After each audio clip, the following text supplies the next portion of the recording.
Alguém recebe essa palavra aqui? Ao ler a história de Jó, você vê Deus dar um testemunho de Jó. Uma coisa é você testemunhar sobre o que Deus fez na sua vida. Outra coisa é quando Deus dá testemunho de Jó. Vocês estão entendendo isso? Uma coisa é você dizer assim, pastor, eu quero compartilhar o que Deus fez na minha vida. Né? Quero compartilhar. Outra coisa é quando Deus compartilha sobre você. É quando Deus dá testemunho de Jó. Observaste o meu servo Jó. Jó era um homem poderoso. Jó era um homem rico.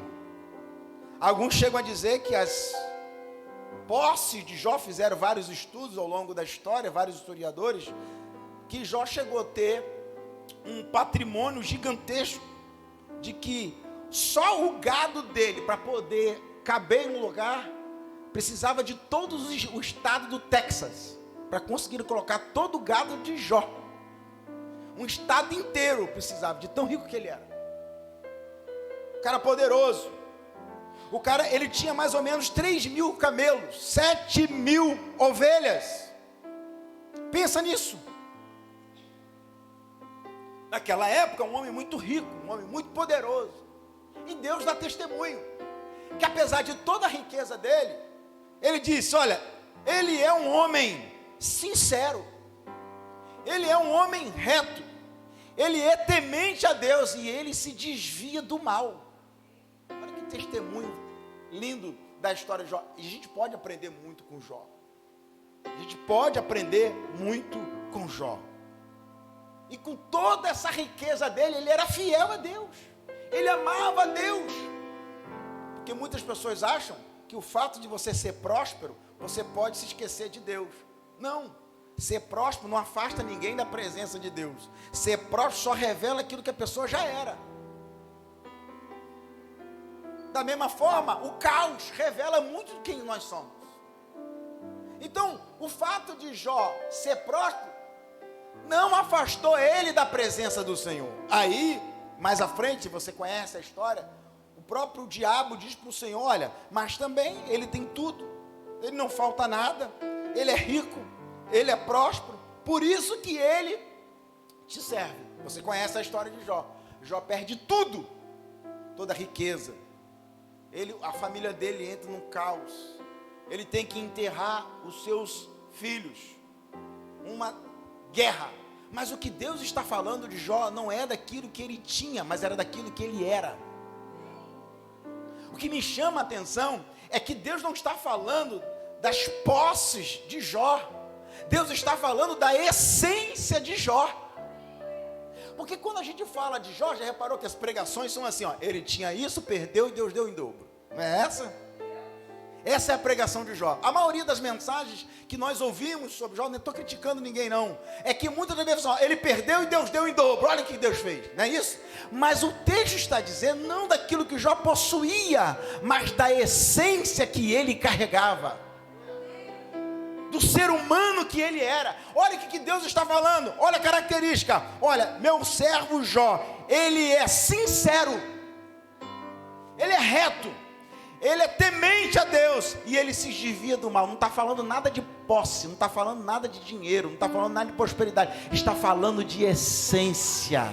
Deus não está preocupado em te dar riqueza ou te dar posse. Deus quer saber se você quer crescer, se eu e você queremos crescer na nossa essência como pessoa. Ser abençoado é uma consequência. Se Deus quiser, amém. Mas o nosso objetivo não é esse. O nosso objetivo é buscar a presença dEle, é crescer como ser humano, é crescer como pessoa, é ter intimidade com Ele. Se Ele resolver prosperar, a glória é dEle. Se Ele quiser abençoar, a glória dele, mas a nossa busca é ser sincero, ser reto, temer a Ele e se desviar do mal. Alguém aqui pode glorificar o nome do Senhor? Ele era um homem sincero.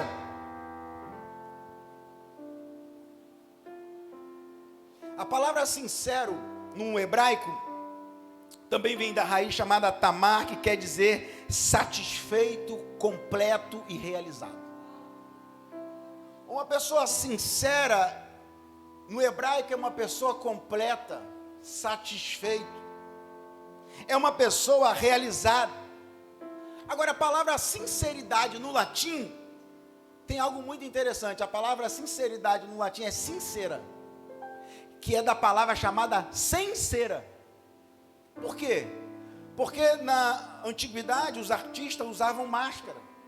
E quando a máscara, na hora da apresentação como artista, causava uma fissura, eles pegavam a cera e tapavam o buraco daquela fissura para que ninguém pudesse enxergar além daquela máscara. Não saber quem era a pessoa que estava por trás daquela máscara. Quando abria uma fissura, as pessoas descobriam quem estava por trás da máscara. Aí que eles pegavam a cera e tapava. E quando alguém percebia que estava furado, alguém falava assim, está sem cera. Por isso vem a raiz da palavra sinceridade. Significa sem cera, sem máscara. Com fissura, com ranhura, todo mundo está vendo. Porque quem anda na sinceridade não carrega máscara. Você consegue enxergar a pessoa do jeito que ela é. E o que a Bíblia está falando? Que Jó era um homem sincero. Jó era um homem sincero. Jó era um homem sincero, sem cera, sem máscara. Ele era um homem que era reto diante do Senhor. Meu irmão, uma coisa que Deus está buscando em nós aqui nesta noite é sermos homens, mulheres, jovens, adolescentes, crianças, com um coração sincero diante dele, aberto, sem máscara. Ah, mas pastor, sou cheio de defeito. É melhor ser cheio de defeito e sincero do que você guardar os seus defeitos, achando que ninguém sabe, que Deus não sabe, e passando uma imagem que você não é. A sinceridade é algo que o próprio Deus estava dizendo sobre Jó. Devemos estar sem máscara. Como? Através da nossa atitude. Qual é o problema, meu irmão, de você confessar que você não está bem? Qual é o problema de você pedir, se expor, porque você quer ser curado? No seu coração, nas suas emoções. Para que andar com tanta pose? Para que andar com uma pose de perfeitinho, de santarrão? Eu confio 1000 vezes numa pessoa que é sincera, que confessa seus erros, do que uma pessoa que o tempo todo está dizendo que está tudo certo. Essa semana eu cheguei de São Paulo hoje, e aí eu estava numa conferência que eu vi uma pessoa ministrar falando assim: não confie em pessoas que não mancam.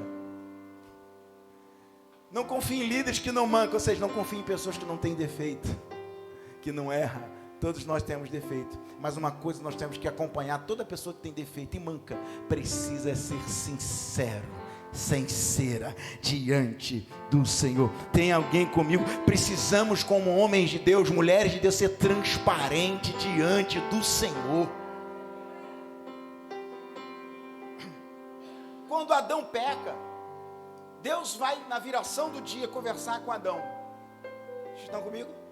Estão entendendo o que estou falando? Quando Deus chega e fala assim: Adão, aonde estás? Seja sincero. Seja sincero. Estou sendo redundante, mas seja sincero. Você acha que Deus não sabia onde Adão estava? Sim ou não? Você acha que Deus não sabia onde Eva estava? Sim ou não? Por que Deus pergunta: Adão, onde estás? Deus pergunta porque queria extrair de Adão uma coisa chamada sinceridade. Quem é pai e mãe sabe o que eu estou falando. Às vezes você sabe o que seu filho fez. Sim ou não? Mas você fala assim: vem cá, o que aconteceu essa semana? Você já até sabe. Mas por que você pergunta? Porque você quer ouvir dele a sinceridade. Porque você preza pela verdade. Você preza pelo relacionamento. Escuta isso aqui. Você consegue conviver com uma pessoa que não é sincera? Você consegue viver num relacionamento que a pessoa não é sincera? Uma pessoa que esconde o tempo todo, que usa máscara o tempo todo. E Deus está dizendo: Jó não é assim, Jó é sincero. Agora entenda só, diz a Bíblia que Deus deu tudo em dobro para Jó, que enquanto ele orava pelos seus amigos, Deus deu em dobro. Diz a Bíblia que a mulher dele fala assim: amaldiçoe o seu Deus e morre. Ele fala assim: tu fala como um maluco, um homem de adoração. Vocês estão comigo aqui? Mas diz a Bíblia é linda que ela não esconde os defeitos dos homens de Deus. Diz a Bíblia que Jó, no meio de sofrimento, chegou a amaldiçoar o seu próprio nascimento. Aí você fala assim, pastor, como é que Deus dá testemunho de Jó, dizendo que ele é um homem sincero, que ele é um homem íntegro, que ele é um homem temente, que se desvia do mal, que ele adorava ao Senhor no meio do caos, mas a Bíblia fala que ele amaldiçoou o seu nascimento. Por que isso? Porque a Bíblia não esconde de nós a nossa humanidade. Porque a Bíblia não tira de ninguém, é super-homem, ninguém é robô, ninguém tem coração de ferro, de aço. Jó amaldiçoou, mas ele não era amaldiçoado. Ele reclamou do que ele estava passando naquele momento, mas ele não era ingrato. Ele reclamou naquele momento, porque aquilo foi um instante, a vida dele não era assim. Um teu erro não define quem você é. Sabe o que Deus está dizendo? Por que ele errou ali? Porque o erro de Jó não define Jó. Jó era muito maior do que aquele erro. Ele amaldiçoou ali, mas de fato ele era um adorador. Aquilo foi uma fase, aquilo foi um momento, aquilo ali não era a essência dele, aquilo ali não era o erro dele, aquilo ali não era o caráter dele. Eu tenho uma palavra: o teu erro não define quem você é.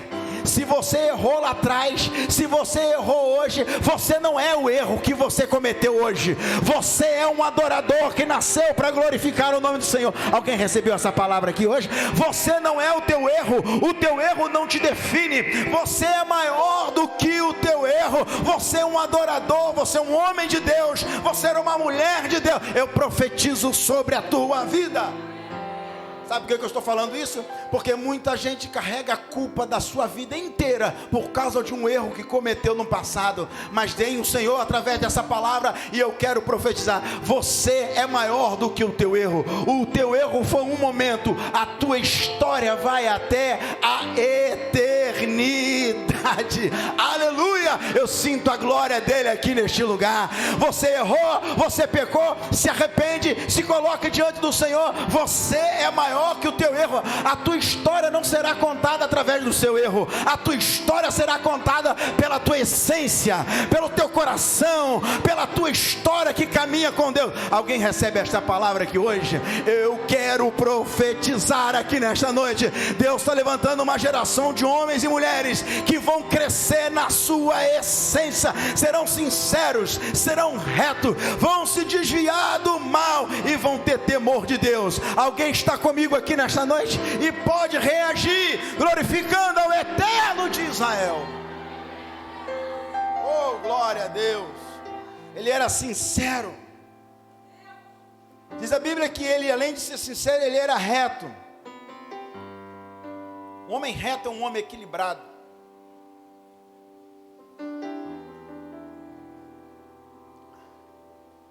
Um homem reto é um homem equilibrado, que quer dizer justo, que não se dobra a ofertas de homens, que não deixa o seu caráter mudar de uma hora para outra. Ou seja, tem gente que é igual um camaleão, cada hora está de um jeito. Dependendo do ambiente, ele é uma pessoa. Dependendo do ambiente, ele é outra. Ele está dizendo assim, é um homem reto, ele não se desvia. Ele tem uma balança só, ele é reto diante do Senhor. Tem momento de tristeza, alguma coisa, mas a essência é uma só. Ela busca a presença de Deus. Você vai chorar, você vai sofrer. A Bíblia diz que no mundo nós teremos aflições, mas é reto. Bora, reto, seguindo adiante. Tem uma essência reta, que significa também no hebraico que é esse homem que é equilibrado e justo. Uma pessoa reta, ela busca andar na justiça de Deus. É justo. Deus é amor? Sim ou não? Mas o mesmo Deus que é amor é o Deus de justiça. É um Deus de retidão. É um Deus que é reto. Tanto é que o próprio Deus está dizendo que Jó era reto. Jó procurava andar em retidão ao Senhor, em reverência ao Senhor. Como que isso é importante? Como que é maravilhoso a gente caminhar na presença de Deus. Você pega José, por exemplo. Você pega José do Egito, aquele homem que foi vendido, tentaram matar ele, mas você vê ele com uma essência diante do Senhor. Ele ficava indignado? Claro. Chorava? Claro. Sentia? Claro. Nós não somos robô. Eu estou falando aqui que o Evangelho, a palavra de Deus, não tira de nós a nossa humanidade. Tem dia que você vai ter que chorar mesmo, faz parte. Tem dia que a gente se alegra, faz parte, é a vida. Mas a nossa essência, ela é inegociável. Uma das coisas que nos chama a atenção é essa capacidade de Jó ser reto, de ser um homem equilibrado, justo. Agora, vou dizer uma coisa para vocês. Você acha que essas qualidades, a gente nasce com ela? Ou a gente constrói isso na nossa intimidade com Deus? Preste bem atenção, que para com esse negócio. Para com esse negócio de achar, é o meu jeito, não tem como mudar. Ué, você está fazendo o que na presença de Deus? Ah, pastor, é o meu jeito, se pisar no meu calo, eu rodo a baiana. Minha filha, se converta. E aquele, agora eu vou pegar uma turma agora. Tem gente que fala assim, é o meu jeito, é o meu signo.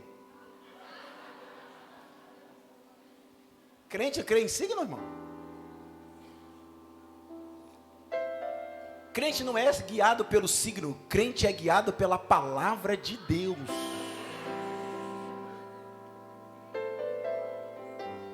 Aí vem o crente, aí bota nome, crente, cristão, ou cristã, signo, Áries, Libra, que isso, irmão? Você está onde? Quem é que te guia? Não, deixa eu ver o meu mapa para ver o que eu vou fazer essa semana. Está aqui o teu mapa, ó. Aqui o teu mapa para você resolver a tua vida. Esse é o seu mapa. Larga de ser preguiçosa, larga de ser preguiçoso, bota o teu joelho no chão, vai ler a Bíblia, vai orar, vai ler a palavra do Senhor, vai jejuar, vem para o culto, paga o preço, vem para a consagração. Aí você vai ver o mapa da história da tua vida mudar na presença de Deus.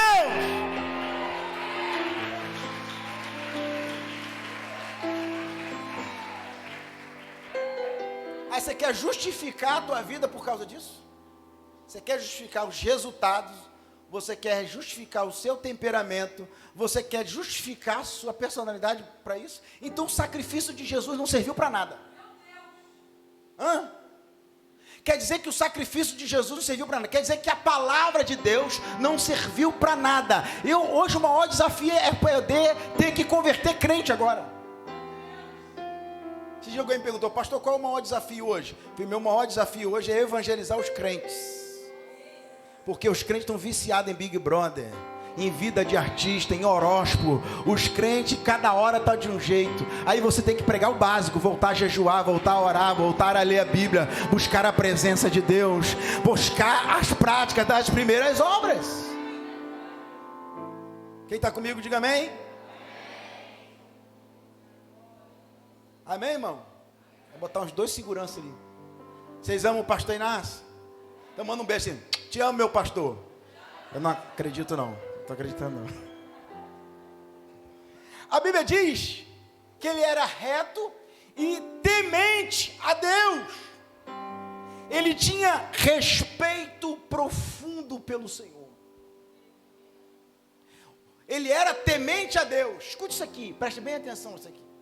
A Bíblia diz que o temor do Senhor é o princípio da sabedoria. Então vamos lá. A Bíblia diz que ele era um homem temente ao Senhor. Ele temia a Deus. Ele temia mais a Deus do que as circunstâncias. Ele temia mais a Deus do que os homens. Ele tinha um temor para o Senhor. E temor é reverência. Temor é respeito ao Senhor. Vocês estão comigo? É reverência. Por que você acha que quando eu chego no culto, antes de cultuar, eu dobro o meu joelho para orar? É uma reverência, eu estou na casa de Deus. Você que acha que isso aqui é um banco, você que acha que isso aqui é parede, não, isso aqui foi consagrado para Deus. Isso aqui foi consagrado. Quando Salomão construiu um templo para o Senhor, ele disse assim: agora estarão atentos os meus olhos, atentos os meus ouvidos e os meus olhos à oração que se fizer neste lugar. Esse lugar também é um lugar santo. O Senhor habita no teu coração. A presença do Espírito Santo habita em nós. Mas isso não desqualifica o espaço do templo de congregarmos e adorarmos o nome do Senhor. A gente vive hoje essa dicotomia, né? Ou desconsidera o templo e fala, não, pastor, nós somos o templo de Deus. Sim, nós somos o templo de Deus, mas esse templo não pode ser desvalorizado, porque foi aqui que você foi curado, foi aqui que você entregou a tua vida para Jesus, é aqui que a palavra de Deus é revelada, é aqui que é a escola da fé. Sim ou não? Nós adoramos o Senhor. A hora que Deus der um templo maior, e eu creio, a hora que Deus der um terreno maior, um templo maior, a gente constrói a catedral do avivamento aqui em Búzios. Quem recebe essa palavra aqui? Eu creio que Deus há de fazer, amém? Mas a característica de Jó é temer. E a Bíblia fala que o temor do Senhor é o princípio da sabedoria. Então, por exemplo, lá em Tiago, a Bíblia fala que aquele que sente falta de sabedoria, peça a Deus que Ele dá. Sim ou não? Sim. Mas não adianta a gente pedir sabedoria e não ter temor, não ter reverência, não ter respeito pelas coisas de Deus, não ouvir mais a voz de Deus. Então, o temor é o princípio para se ter sabedoria. Então, pastor, me dá uma dica para eu. Vou te dar duas dicas. Me dá duas dicas para ser sábio: ter temor de Deus e pedir a Deus sabedoria.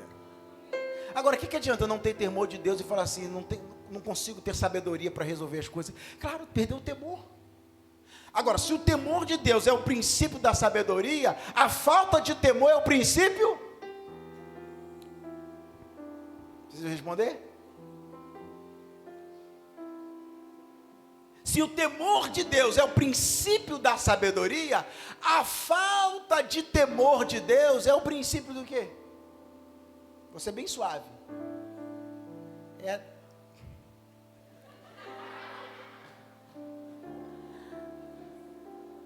É o princípio da falta de sabedoria.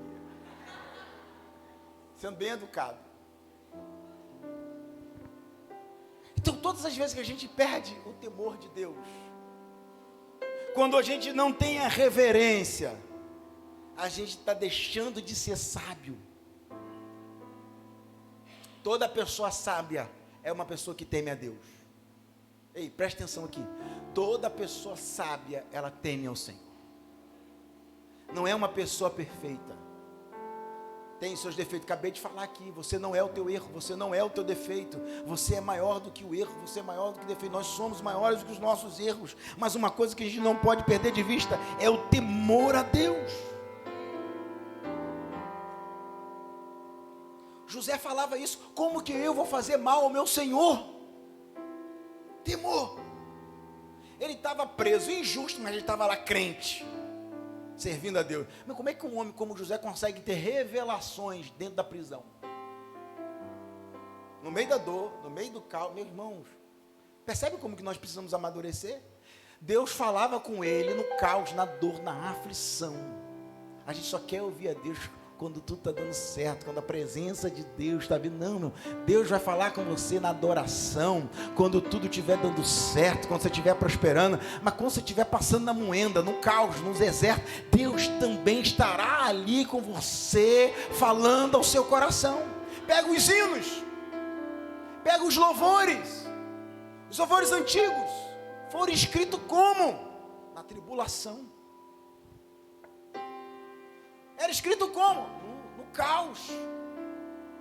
Eu já falei aqui, aquele missionário Salomão Ginsburg, aquele louvor, tudo deixarei, tudo entregarei, tudo a ti, Cristo. Esse louvor, ele foi escrito, um louvor lindo. Tudo entregarei, tudo deixarei a ti, Cristo. Sabe como que ele escreveu esse louvor? Sabe como que ele escreveu esse louvor? Quando foi expulso de casa. E aí, quando ele foi expulso de casa pela família, porque a família não aceitava a conversão dele, ele foi expulso e falou assim: tudo entregarei, tudo deixarei para Cristo. E Deus fez uma linda canção. Essa canção nós cantamos até hoje. Os grandes hinos e poesias foram escritos no meio do caos da tribulação, por homens e mulheres. Hoje você sente uma dor de cabeça, desvia. Hoje, se o pastor passar do seu lado, não te cumprimentar, você fica chateado. Comigo não, meu irmão. Se eu passar, você me chama, eu te abraço e cumprimento. Mas você não pode deixar que as circunstâncias da vida te afastem da presença do Senhor. Quem está entendendo, diga amém. Não pode deixar. Eu vim de São Paulo agora, aí fui levar meu sogro, minha sogra, Taima, minha esposa, lá onde eu me formei. E aí eu estava em São Paulo andando, morei lá na época, né? Fui seminarista lá. E eu falei para eles dentro do carro, eu estou vivendo uma nostalgia aqui, porque há 17 anos atrás, ou 16 anos atrás, eu morava aqui, eu fui seminarista aqui, preguei em várias igrejas. E aí passando um filme na minha cabeça, dos lugares, das lutas, das dores, só lugar de guerra, só guerra, eu lembrei de todo o sofrimento que eu passei, falei, meu Deus, jamais imaginava que eu ia conseguir suportar o que eu passei, tanta dor, tanta luta, tanta guerra, eu jamais imaginaria que eu poderia estar contando isso, com alegria no coração, diante de tanto caos, diante de tanto sofrimento. E eu fui contando para o meu sogro, minha sogra, para a Taima, mostrando, olha, passei por isso aqui. Lembro que eu vivi uma experiência assim, e eu falo assim, meu Deus, como que eu suportei isso? Foi a mão poderosa de Deus. Toda vez que você vê uma mulher de Deus, toda vez que você vê um homem de Deus, você não tem noção do preço que essa pessoa pagou, pela guerra que essa pessoa enfrentou, para conseguir viver a missão e o projeto de Deus. Você não tem noção. Não tem noção. Então nós precisamos resgatar esse temor ao Senhor. Reverência pelas coisas de Deus. Reverência pelas coisas de Deus. Pelo ministério, pela casa de Deus, pela palavra do Senhor. Voltar a resgatar as práticas das primeiras obras. Porque a Bíblia fala que Jó temia a Deus. E diz mais, ele era um homem que se desviava do mal. Era um homem que fugia da aparência do mal. Escute isso aqui. Uma coisa é você só fugir do mal. Outra coisa é você fugir também da aparência do mal. Escute isso aqui. Nós precisamos desviar daquilo que entristece o coração do Senhor. Desviar do mal. Desvia do mal. Tem gente que desvia do Senhor. Não, é desviar do mal, irmão. O cara passa por ele desvia da igreja, desvia do Senhor, não. Meu irmão, você conheceu a palavra de Deus? Eu disse, te dar uma notícia aqui, não adianta mais não. Você agora conhece a verdade. Ei, presta atenção, talvez você está aqui pela primeira vez. Você já conhece a verdade, já conhece a palavra, você não é mais inocente. Você não consegue mais ser feliz longe da presença de Deus. Essa aqui é a verdade. Irmão, tem gente que nem para desviar presta mais. Não, irmão. Você vai para uma balada, desviado. Aí você está lá na balada, querendo desviar e pecar. O Espírito Santo fala assim, o que você está fazendo aqui? Aí está lá. Não é assim? Aí vem alguém com a bebida e fala aí, vamos lá. Aí o Espírito Santo, eu não te chamei para isso. Lembra a história de um pastor que se revoltou, ele quis desviar. Até o pastor desviou. Aí ele foi para uma balada, encostou no canto, ficou desviado no canto, pediu uma cerveja, estava revoltado, querendo chutar o balde. Aí ele olhou uma mulher, chamou a mulher veio. Quando ela chegou perto, falou assim, pastor, você veio me buscar para sair daqui?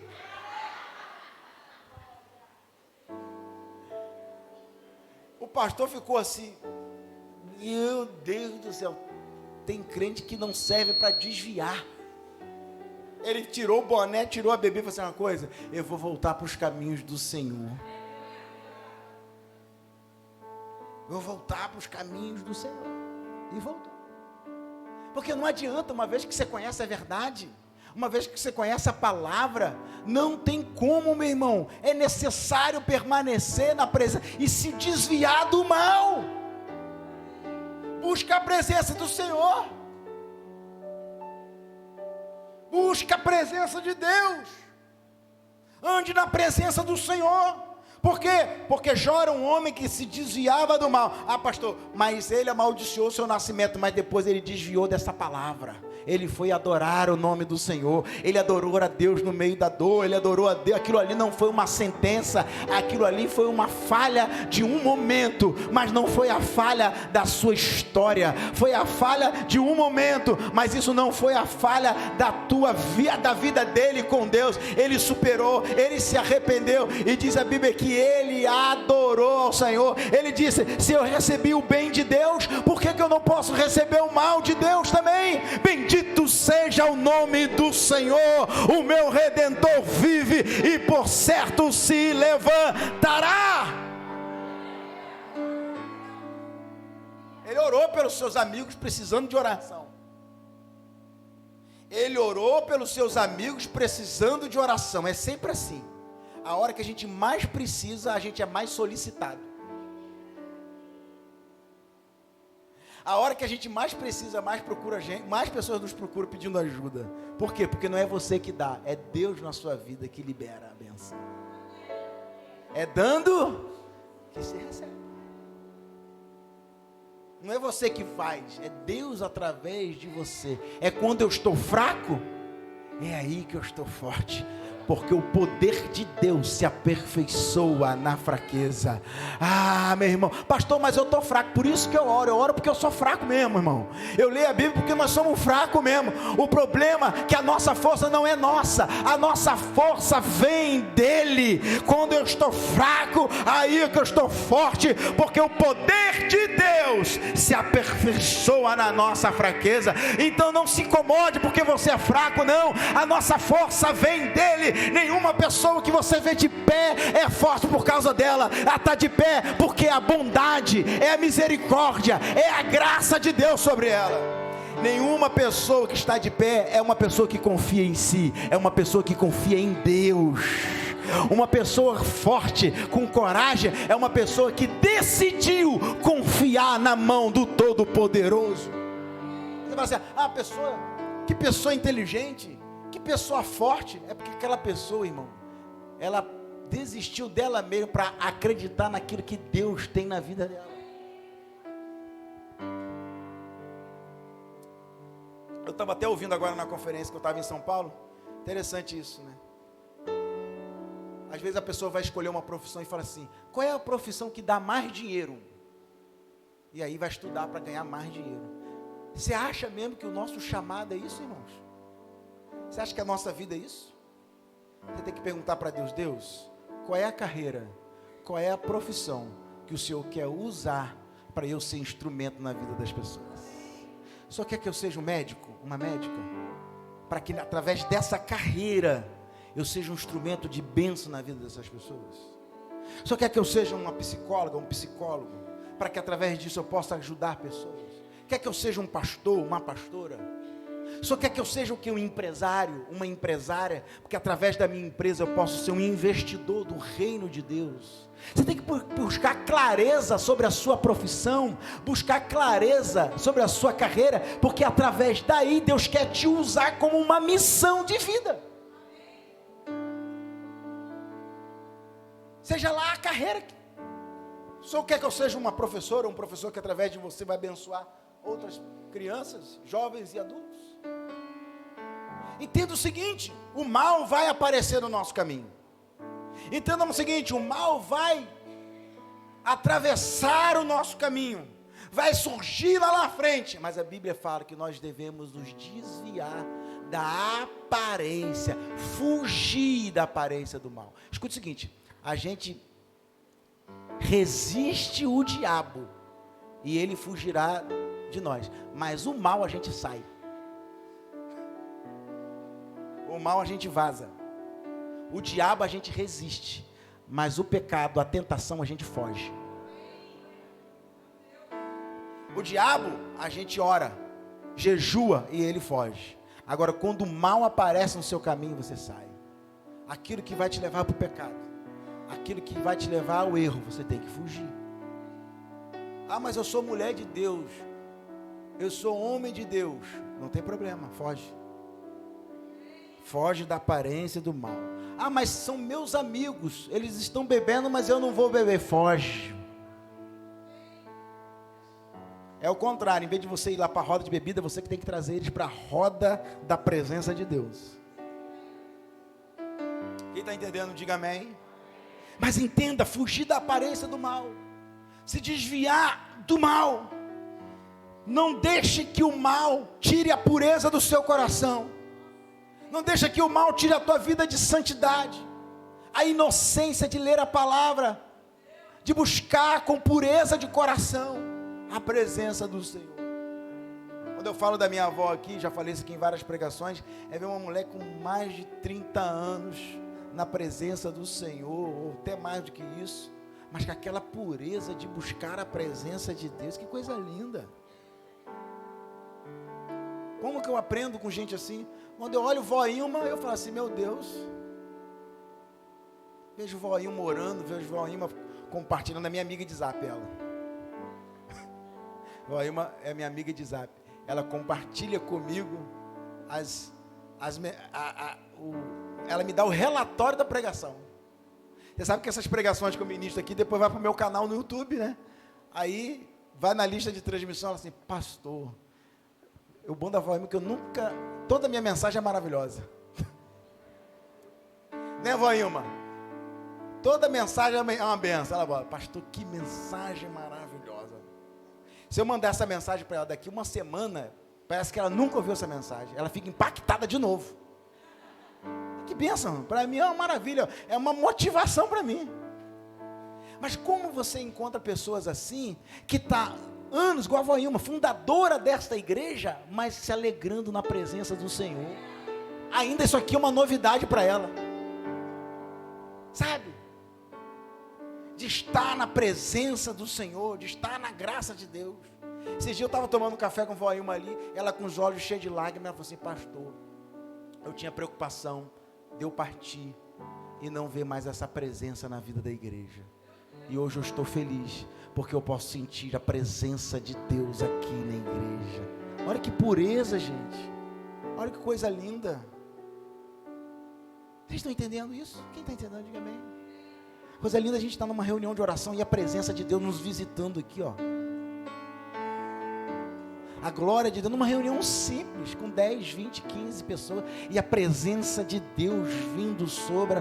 Eu sinto esse avivamento que Deus está levantando, não só aqui não, mas na nação brasileira, em vários lugares, um avivamento de anônimos, um avivamento de joelhos no chão, um avivamento com o coração quebrantado na presença do Senhor, na singeleza, na simplicidade de coração. Deus quer voltar a ter intimidade com a gente, Ele não se afastou de nós, mas nós nos afastamos dele. Então nós temos que reatar essa relação com Deus. Nós devemos voltar a ter essa relação com a presença do Senhor. Alguém está aqui nessa noite? Quantos aqui querem reatar a tua aliança com Deus? Quantos aqui querem refazer a sua aliança com Deus? Quantos aqui querem andar na presença do Senhor? Mais e mais. Pastor, já estou buscando muito a presença do Senhor. Deus tem coisas lindas e maravilhosas. Coisa linda.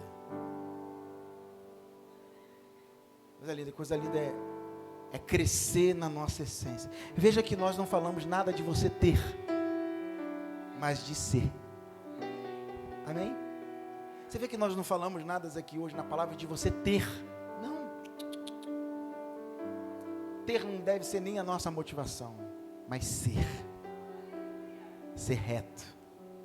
Ser temente. Ser sincero, ser uma pessoa que desvia do mal.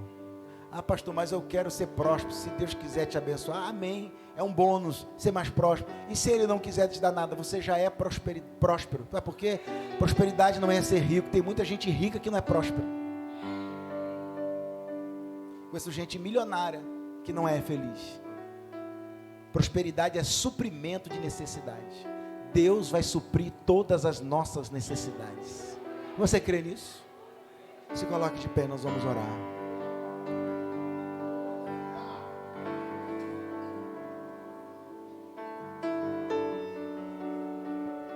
Eu quero orar com você, quero orar com a sua casa, quero orar com a sua família. Sai do seu lugar, vamos aqui, vem aqui no altar. Vamos colocar as nossas vidas aqui no altar. Você que quer orar comigo, seja lá qual situação que você está passando, eu quero te convidar. Sai do seu lugar, vem aqui no altar. Pastor, eu quero crescer na minha essência. Eu quero crescer como pessoa na presença do Senhor. Eu quero dar um passo maior em buscar a presença. Eu quero reatar minha aliança com Deus. Eu quero refazer a minha aliança com Deus. Você que quer ter mais da presença de Deus na sua vida, sai do seu lugar e vem aqui no altar. Você que percebe, pastor, eu quero buscar mais da presença de Deus na minha vida. Assim como nós aprendemos com Jó. Você quer dar esse passo de fé, ao ponto que o próprio Deus testemunhou de Jó. Eu creio que Deus vai dar testemunho sobre as nossas vidas. Aqueles que vão andar reto, aqueles que vão buscar a presença do Senhor. O Ministério de Louvor vai entoar um cântico. Enquanto o Ministério de Louvor entoa um cântico, você pode sair do seu lugar, assim como essas pessoas estão vindo. Nós vamos orar por você aqui nesse altar. Você que quer receber uma oração, vem aqui no altar que eu vou orar por você. Você que quer receber uma oração, pastor, eu quero receber uma oração, sai do seu lugar, vem aqui e nós vamos orar por você.